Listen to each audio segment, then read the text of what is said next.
"I'll pay you double if you have a balance." The manager mocked, not realizing it was a bank CEO. The morning sun bathed the lobby of Meridian Bank in a warm, golden glow, reflecting off the polished marble floors and glass doors. Business people hurried in and out, the click of heels and shuffle of papers filling the air. Phones rang, printers whirred, and the atmosphere was thick with efficiency and subtle competition.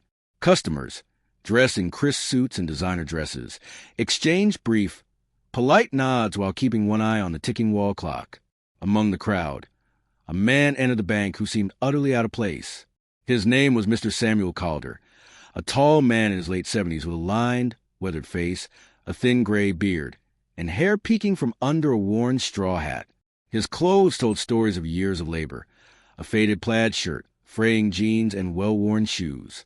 Samuel moved with deliberate slowness, clutching an old leather wallet in his hands, as though it held more than money, memories perhaps, or pieces of a life carefully preserved. The curious eyes of the other customers and staff immediately followed him. Some stared in pity, others in quiet judgment.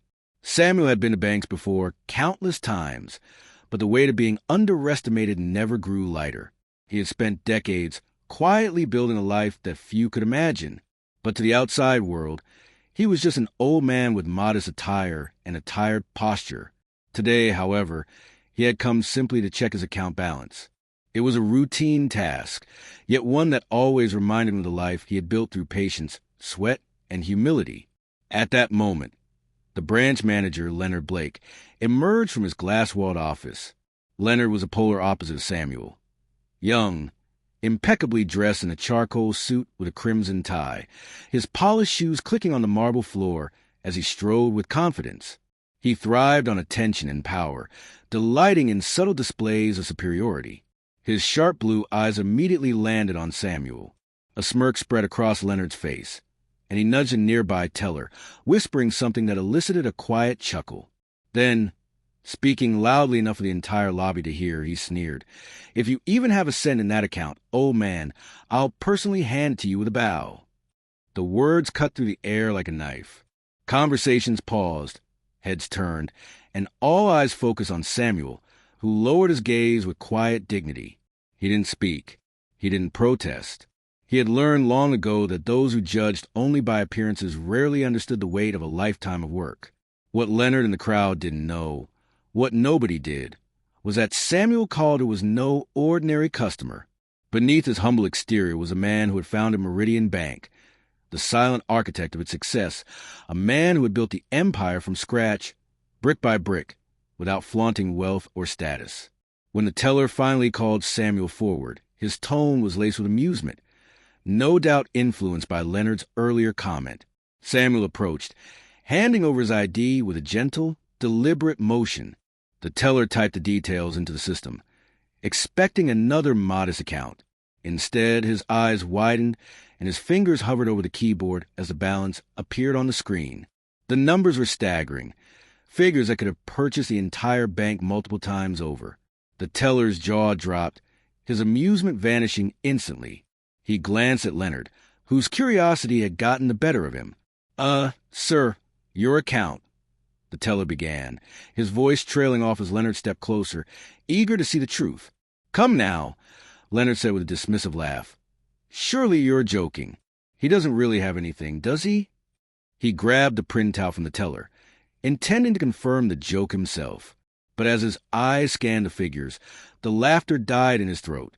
His face turned ashen, hands trembling as the realization sank in. The man he had mocked, the man he had considered weak and unimportant, was not only wealthy, but the very person whose approval and vision had shaped the careers of everyone in the bank. A hushed silence fell over the lobby. Customers whispered among themselves, exchanging glances of shock and disbelief. Staff exchanged uneasy looks, suddenly questioned the arrogance they had once followed. Samuel, however, remained calm, composed, and quiet, retrieving the paper slip, folding it neatly, and sliding it back into his leather wallet. He finally spoke, his voice steady and carrying the weight of undeniable truth. "The true balance we carry," he said, looking directly at Leonard, "is not in a bank account. It's in how we treat others, especially those whom society deems unworthy.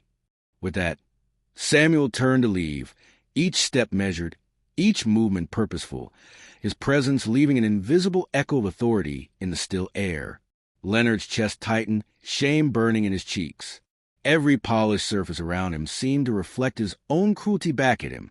The laughter that had once been a source of pride now felt hollow, a mirror of his own pettiness. But Samuel's message did not end there. He paused at the door, turned slightly, and addressed the entire lobby. His voice softened, yet every word resonated. I grew up with nothing. Every dollar I earned was through patience, labor, and integrity. I built this bank not to inflate egos, but to provide opportunities, to offer hope, and to remind everyone that respect is earned through actions, not wealth. Never judge someone by how they appear, for appearances deceive, but character never does. Treat others with the dignity you hope for yourself. The lobby was silent, the kind of silence that felt alive. Even the tick of the wall clock seemed to pause in reverence. A young mother in line pressed a hand to her chest, tears forming in her eyes. An elderly man nodded slowly, understanding the depth of the words. The lessons of humility, patience, and respect had never felt so real.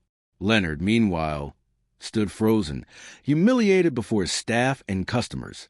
Pride wrestled with shame inside him, and for the first time in his life, he felt small, broken even.